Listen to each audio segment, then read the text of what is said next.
Yo, what is up, YouTube? I'm Blitz5, and today I want to talk about the recent Ryze updates in patch 5.8. So I'm not going to call this the new Ryze. It's barely a Ryze rework because most of his abilities are still the same, but they did give him an update to fit in the new 2015 style of play. So if you didn't know, Ryze is a pretty old champion. It has on the Wikia, the League of Legends Wikia, that he was released in 2009. So that was 6 years ago, 5 or 6 years ago, depending on when it was exactly. So his kit has pretty much stayed the same. He's had some nerfs and some buffs, and that's pretty much directly correlated to how popular he's been on the Rift and in LCS matches. So usually in the LCS, once he becomes popular, he's either picked all the time or in getting banned, or you don't see him played at all.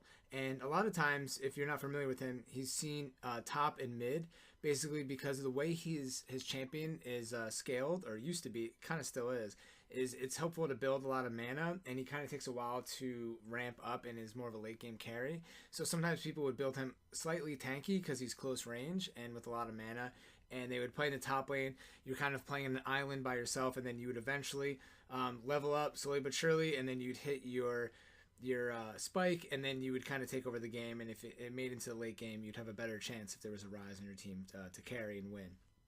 So basically, with this update, like they're doing with a lot of champions, that being League of Legends and Riot Games, is they're trying to make each character fit in the current state of the game, and also have definite pros and definite cons, and kind of balance changes so that they can have play against this champion, successful play against them and counters, because you don't want a champion to be totally overpowered or good at everything, and not that Ryze was, but they want to kind of define his role as the mage that he is, and also give him some positives and some times where he can kind of get countered, right?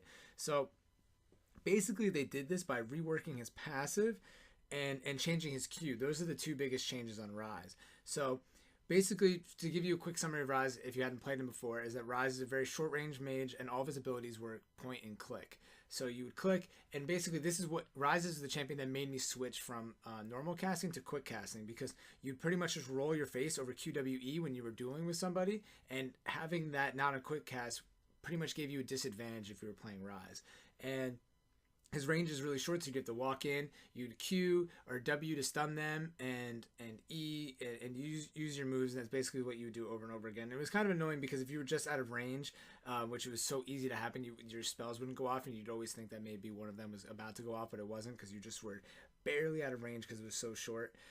So with this change, they made his Q, which is basically it was just like a point and click, one attack like nuke. They changed it to a skill shot. So the range is still not super long. It's only 900, but it's decent, and it's good for Ryze. So this is basically like a Morgana Q, but without the snare. It kind of looks like that same kind of hitbox, actually, from what I found playing him.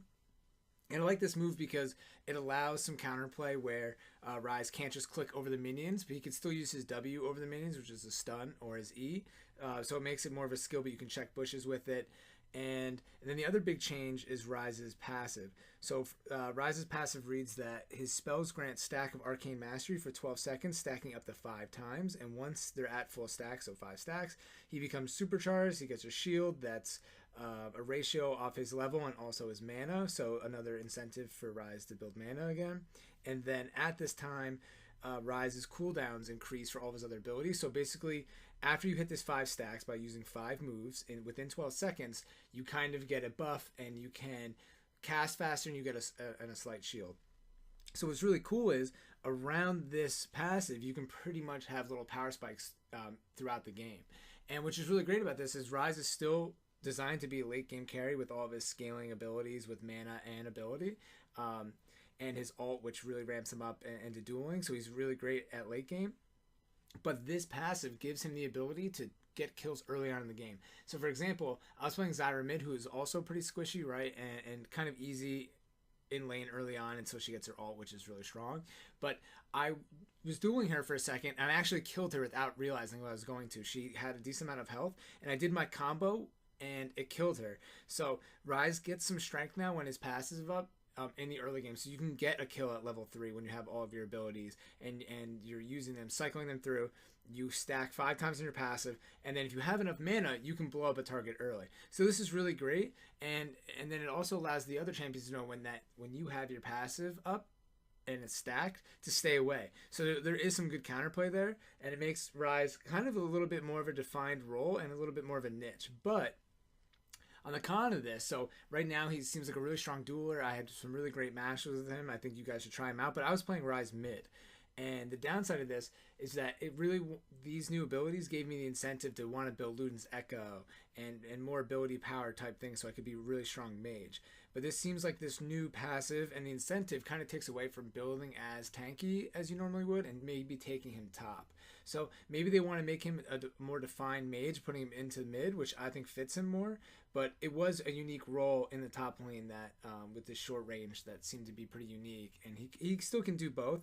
But to me right now, it seems that he's better fit in the mid lane. And that's where I had most success with him. So far, I've won all of my games playing with him. As long as you understand when he is... when he's weak and when he's strong, basically it's based on your mana. Pretty much that's it, and having your passive. If you have mana in your passive, you can pretty much almost take anybody on dueling. Especially with your stun, you can kind of keep your distance away, and your ult gives you the movement speed, which is great. But you also have to worry because he's still, still a mage, so his range is killer. And when you're spamming your abilities now, if you're spamming Q and your mouse isn't in the right direction when you're kick casting, your Q can just fly out of nowhere because it's not point and click anymore. So I wasn't used to that. So a lot of times I'd be spamming QWE as fast as I could, and my Q would fly off in a random direction because I used quick cast. My mouse wasn't exactly where the champion was at that time. So to me, it's pretty successful.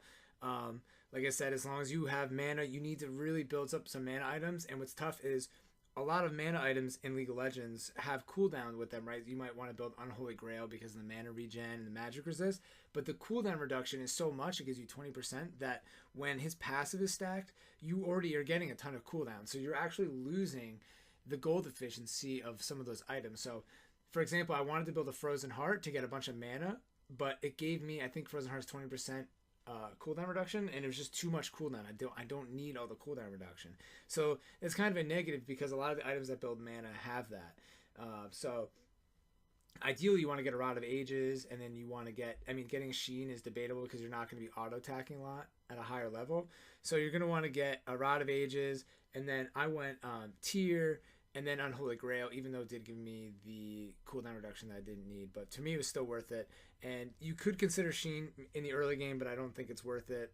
And then you could obviously go Luden's Echo, Death Tap, etc. Or if you want to take items like Spirit Fishes or Will of the Ancients, you could also do that because it works with Ryze's Spell Vamp, so that's pretty cool. And these are just some of the items that I thought worked pretty well. And I haven't really worked with his Masteries of Runes yet, but so far my experience with Ryze has been really good, so I'd recommend everybody trying him out. Like I said, I would take him in the mid lane first, and then maybe move him top lane and see if he's still viable there. I don't really see him being viable as a support like Morgana because his stun is so short range.